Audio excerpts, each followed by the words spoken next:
बोलना नहीं आता है? सब बोलो, कोई व्यक्ति ऐसा ना हो जिसके मुंह से भगवान का नाम ना निकले।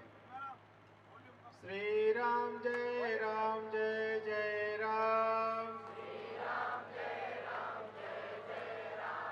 श्री राम जय जय राम।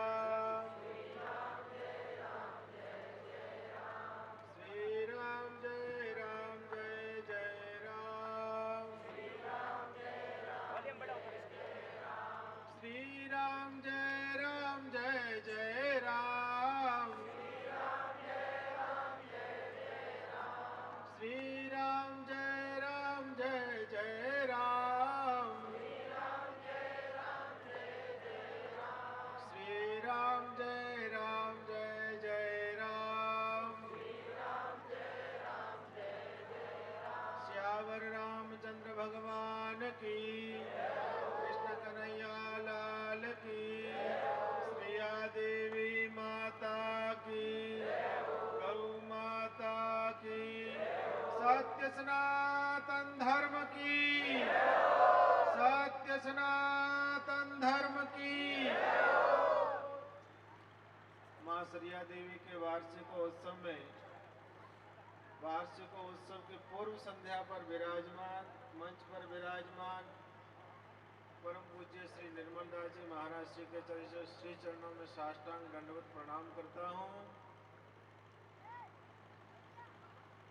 आप सबको संगीत के माध्यम से आनंद प्रदान करने वाले श्री शिवपुरी जी महाराज और उनके समस्त साथियों को सादर अभिवादन। हमारे भारतीय जनता पार्टी के जिला अध्यक्ष श्री आदुराम जी, युवा मोर्चा के उपाध्यक्ष श्री अनंतराम जी, युवा उद्योगपति श्री मोहन जी, श्री पन्नालाल जी, पूर्व अध्यक्ष नगर पालिका धानेरा, समाज के अग्रगण्य पिता तुल्य बुजुर्गों और जो जोश से भरी हुई युवा तरुणाई, प्यारे बच्चों, आप सबको सादर अभिवादन पूर्वक जय श्री कृष्ण। सजना, इस गौड़ा की पवित्र पुण्य भूमि पर दूसरी बार उपस्थित हुआ हूँ। पहली बार तो सामान्य निमंत्रण देने के लिए आया था और अभी भी मुझे कुछ देर और अधिक बैठना चाहिए था, पर लगातार प्रवास कर रहा हूँ। कल रात्रि में, दिन में कल जयपुर में गौ सेवा के काम के लिए थे, तो वहाँ से कार्य संपन्न करके रात में चल के सुबह 6 बजे श्रीपति धाम पहुँचा हूँ। 2 घंटा विश्राम किया हूँ। अब शरीर है सबके, आप जानते ही हो। तो आपके चरणों में 2 बातें निवेदन कर देता हूँ, आप सभी ध्यान से सुनना, और आशा और विश्वास करता हूँ कि आप जीवन में जरूर उतारोगे। युवाओं के लिए भी 2-4 बातें, थोड़ी सी शांति से बैठ जाओ। युवाओं के लिए 2 बातें निवेदन करूंगा, 2 बातें बुजुर्गों के लिए निवेदन करूंगा। महाराज जी मुझे कान में कह रहे थे कि महाराज जी ज्यादा कड़वा मत कहना, पहले से कहा है। अब क्या है, हमारा जन्म कड़वा कहने के लिए हुआ है, ऐसा मुझे लगता है। डॉक्टर के पास जाते हो तो आपको कोई मीठी गोली नहीं देते, बुखार की कड़वी गोली दी जाती, तब बुखार उतरता है। मीठा मीठा कहेंगे तो कैसे बुराइयां मिटेगी, मीठा मीठा कहेंगे तो कैसे समाज में अच्छाइयाँ आएगी। इसलिए कुछ बातें तो कड़वी कहूँगा ही, पर आप मुझे अपना ही मान करके उसको जीवन में उतारोगे, समाज में उतारोगे, और अब की बार जब मिले तब कुछ अच्छा परिवर्तन दिखे, ऐसा प्रयास करोगे। सज्जनों, आप सभी को ज्ञात है कि समाज के उत्थान और विकास के लिए आध्यात्मिक, सांस्कृतिक, धार्मिक केंद्र श्रीपति धाम हमारे लिए बन रहा है। विगत 3-4 साल ही हुए हैं उस काम में हम लगे हैं, और उस काम को लेकर के समाज के अनेक स्थानों पर, अनेक मंचों पर गया हूं और यही बातें निवेदन की है। सबसे पहले तो हम बड़े सौभाग्यशाली हैं कि भारत की पुण्य भूमि पर हमारा जन्म हुआ। बड़े भाग मानुष तन पावा, सुर दुर्लभ सद ग्रंथन गावा। बड़े भाग्य से मनुष्य का शरीर मिलता है, वो भी भारत की पुण्य भूमि पर। आप कहोगे भूमियाँ तो सब है, फिर भारत पुण्य भूमि क्यों है? भारत की पुण्य भूमि इसलिए है, यहाँ पर भगवान राम कृष्ण के अवतार होते हैं। भारत की पुण्य भूमि इसलिए है कि यहाँ पर माँ गंगा, माँ यमुना, माँ सरस्वती, माँ नर्मदा, माँ कृष्णा, माँ कावेरी आदि पवित्र नदियाँ बहती है। भारत की पुण्य भूमि इसलिए है कि यहाँ पवित्र गौ माता की दिव्य भाव से सेवा होती है। भारत की पुण्य भूमि इसलिए है कि यहाँ पर संत ऋषि देवता सूरवीर भामाशाह इस धरती पर जन्म लेते हैं, इसलिए ये भारत की पुण्य भूमि है। भारत की पुण्य भूमि पर मनुष्य का शरीर मिले, उसमें भी सनातन हिंदू के घर में हमारा जन्म हो, यह हमारा अहोभाग्य है। क्योंकि किसी और में जन्मते तो वहाँ पर इस तरह से बैठ के सत्संग नहीं सुनते। वहाँ पर और कुछ हो सकता था, पर सत्संग सुननी है, भगवान का नाम लेना है, भगवान का नाम संकीर्तन करना है, तो उसके लिए सनातन हिंदू के घर में जन्म लेना पड़ेगा। और हमको भगवान ने मनुष्य बनाया, वो भी सनातन हिंदू के घर में जन्म दिया। इससे बड़ा और सौभाग्य क्या हो सकता है। पर सज्जनों, जिस हेतु से परमात्मा ने मनुष्य शरीर दिया, वो क्या हम कर रहे हैं? भगवान ने मनुष्य को समझ दी, भगवान ने मनुष्य को विवेक दिया, और किसी भी प्राणी को भगवान ने समझ नहीं दी, विवेक नहीं दिया। भगवान ने समझ दी, विवेक दिया, इसलिए हमारी जिम्मेदारी अधिक हो जाती है। और कोई प्राणी बैठ करके भगवान का नाम नहीं ले सकता, और कोई प्राणी बैठ करके भगवान नाम संकीर्तन नहीं कर सकता, और कोई प्राणी बैठ के सत्संग नहीं सुन सकता, और कोई प्राणी बैठ के सत्कार्य नहीं कर सकता। ये कौन कर सकता है? ये केवल मनुष्य कर सकता है। जिसमें समझ अधिक हो, उसकी जिम्मेदारी भी अधिक है, इसलिए हमारी जिम्मेदारी अधिक है। हम जहाँ भी जाते हैं बात निवेदन करते हैं कि मनुष्य और पशु में अंतर क्या है। हमारे में संस्कार है और पशुओं में संस्कार नहीं है, यही मनुष्यता और पशुता में अलग है, फर्क है। हमारे अंदर संस्कार है, बड़ों का सम्मान करते हैं। हमारे अंदर संस्कार है, हम संतों की आज्ञा का पालन करते हैं। हमारे अंदर संस्कार है, माता पिता की सेवा करते हैं। हमारे अंदर संस्कार है, हम राष्ट्र की सेवा करते हैं। हमारे अंदर संस्कार है, हम सनातन संस्कृति की रक्षा के लिए प्राण न्यौछावर कर देते हैं। ये हमारे संस्कार है, इसलिए हम कर रहे हैं। बाकी संस्कार न होते तो ये काम हम थोड़े कर सकते हैं। इसलिए सबसे पहले परिवार में संस्कार चाहिए, व्यक्ति में संस्कार चाहिए। संस्कारवान व्यक्ति होगा वो अपने माता पिता की सेवा करेगा। संस्कारवान व्यक्ति होगा वो राष्ट्र की सेवा करेगा। संस्कारवान व्यक्ति होगा वो भगवान का भक्त होगा। इसलिए आप सभी संस्कारवान बनिए। सबसे पहले उठ करके धरती माता को प्रणाम करिए। अभी देखो शिवपुरी जी महाराज पहले रे नमन मारे, धरती माता ने नमन नमन नमस्कार को कितना बड़ा बताया। माने जो झुकता है वो सब कुछ पाता है। जैसे हम पहाड़ पे चढ़ेंगे तो झुक करके चढ़ सकते हैं, कभी अकड़ होकर नहीं चढ़ेंगे। आप चढ़ना पहाड़ पर, जैसे ऊंचाइयों पे चढ़ेंगे तो आगे झुकना पड़ेगा, और जैसे आप ऊंचाई से नीचे उतरोगे तो अकड़ होना पड़ेगा। अगर झुकोगे तो गिर जाओगे। इसलिए विनम्रता होनी चाहिए, नम्रता होनी चाहिए। सबसे पहले उठ के धरती माता को प्रणाम करिए, फिर अपने माता पिता को प्रणाम करिए, अपने दादा दादी को प्रणाम करिए, और फिर अपना काम करिएगा। इतना तो हम कर ही सकते हैं। ये संस्कारों के अंतर्गत आता है। हम बात करते हैं कि इस संसार में माता पिता का कर्जा कोई नहीं उतार सकता। माता पिता का कर्जा इतना होता है कि अपने चमड़े की जूती बना के माँ बाप को पहना दो तो भी माँ बाप का कर्जा नहीं उतरता है। जिसके घर में माता पिता दुखी हो, जिसके घर में माता पिता दुखी हो और वो माता जी के मंदिर में धोख लगाने जाएगा तो माता जी भी प्रसन्न नहीं होंगे। जिसके घर में पिता दुखी हो, माता पिता दुखी और भगवान के मंदिर में जाके धोख लगाएंगे तो भगवान भी प्रसन्न नहीं होंगे। जिनके घर में माता पिता दुखी हो और वो तीर्थ करने जाएगा तो तीर्थों का भी उसे फल नहीं मिलेगा।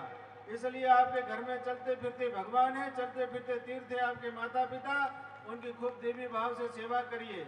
जीवन में और सब चीजें प्राप्त हो जाएगी, पर माता पिता जीवन में प्राप्त नहीं होंगे। एक माँ अपने बेटे को बड़ा करने के लिए कितना परिश्रम करती है।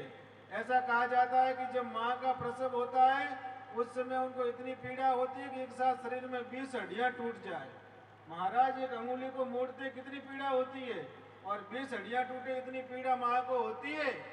जब बच्चा गर्भ में आता है तब से उसकी सेवा करने माँ लग जाती है। अपने प्राणों से उस बच्चे का सिंचन करती है माता। तो उस माता को अगर आप दुखी करोगे, उनकी आज्ञा का पालन नहीं करोगे, उनके कहने में नहीं चलोगे, उनकी सेवा नहीं करोगे, तो क्या भगवान प्रसन्न होंगे? कभी भगवान प्रसन्न नहीं हो सकते। अगर भगवान को प्रसन्न करना चाहते हो तो अपने माता पिता को प्रसन्न करो।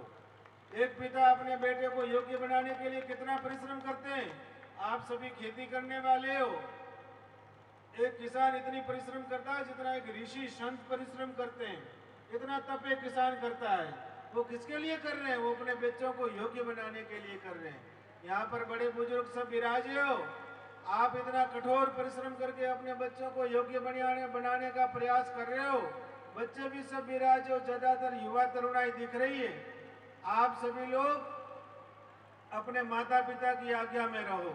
सुबह घर से निकलो, माता पिता को प्रणाम करके निकलो, उनकी आज्ञा लेके निकलो। मैं आपको वचन देता हूँ कि कोई भी व्यक्ति अगर सुबह अपने माता पिता को प्रणाम करके आज्ञा लेके निकलेगा, जिस कार्य के लिए जाएगा उस कार्य में उसको 100% सफलता मिलेगी, कभी असफलता नहीं मिल सकती। पर हम तो माता पिता को पूछते ही नहीं है, कहाँ चले जाते। माता पिता को तो पता ही नहीं होता है।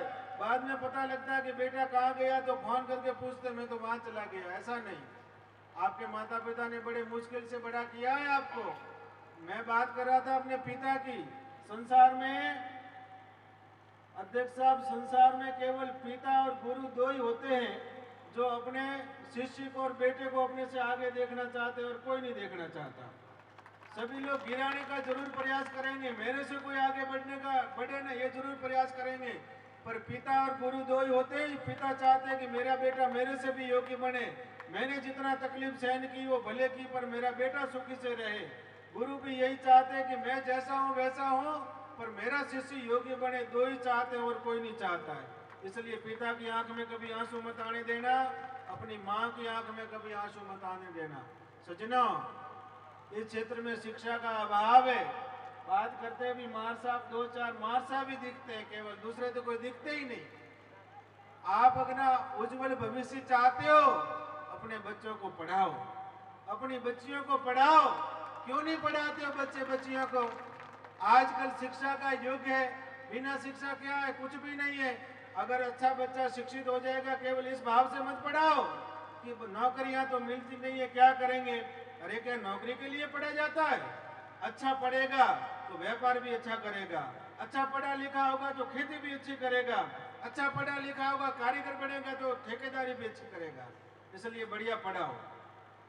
सब कुछ टेक्नोलॉजी का युग आ गया अभी तो। अगर पढ़ा लिखा बच्चा होगा तो अपने आप उसमें संस्कार भी आएंगे। पढ़ा लिखा बच्चा होगा तो कभी गलत रास्ते पर नहीं जाएगा। पढ़ा लिखा बच्चा होगा तो धर्म की रक्षा करेगा। पढ़ा लिखा बच्चा होगा तो समाज की सेवा करेगा। पढ़ा लिखा बच्चा होगा तो राष्ट्र की सेवा करेगा। इसलिए बच्चों बच्चियों दोनों को पढ़ाओ। अगर आप अपना उज्जवल भविष्य चाहते हो, आने वाला भविष्य हमारा उज्जवल हो, उसके लिए बच्चे बच्चियों को पढ़ाओ। बहुत जरूरी है, नितांत आवश्यकता है शिक्षा की। पढ़ा लिखा व्यक्ति नहीं होता है, गलत रास्ते पर चला जाता है, पता ही नहीं लगता है। पढ़ा लिखा व्यक्ति नहीं होता है तो वो नशा करने सीख जाता है। नशे की बात आती है तो बहुत कुछ कहने का मन करता है जी। इस क्षेत्र में नशा खूब चलता है। अरे भगवान ने इतना देव दुर्लभ शरीर दिया। अभी शरीर की महत्ता बता रहे थे शिवपुरी जी। जिसको प्राप्त करने के लिए देवता भी भगवान से प्रार्थना करते हैं कि मनुष्य का शरीर मिले, वो भी भारत की पुण्य भूमि में मिले। ऐसा देव दुर्लभ शरीर मिला हुआ किससे? दान में मिला हुआ। दान में मिले हुए शरीर का आप दुरुपयोग करोगे तो भगवान क्या आपको दोबारा मनुष्य बनाएंगे? नहीं बनाएंगे। फिर क्या बनाएंगे? आपने कह दिया है कि अगर शरीर का दुरुपयोग करोगे तो गांव का कुत्ता बनना पड़ेगा, गांव की बिल्ली बनना पड़ेगा, गांव का सुअर बनना पड़ेगा, गांव का ऊंट बनना पड़ेगा, और गांव का गधा बनना पड़ेगा, फिर गांव में घूमना पड़ेगा।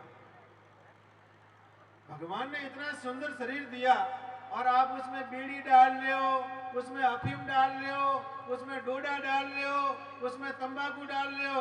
और एक चीज का तो मैं नाम ही नहीं कहता हूँ, मुंह नाम लो तो मुंह भी गंदा होता है। ऐसी चीज भी डाल रहे हैं। सज्जनों, आने वाली पीढ़ी का भला चाहते हो, अपने बच्चों का भला चाहते हो, तो नशों से दूर हो जाओ। कोई लाभ नहीं है। अगर नशे से लाभ होता तो प्रत्येक पिता, प्रत्येक दादाजी अपने बेटे को कहते, बेटा मैं भी बीड़ी पी रहा हूँ, तू भी बीड़ी पी। मैं भी अफीम खा रहा हूँ, तू भी अफीम खा।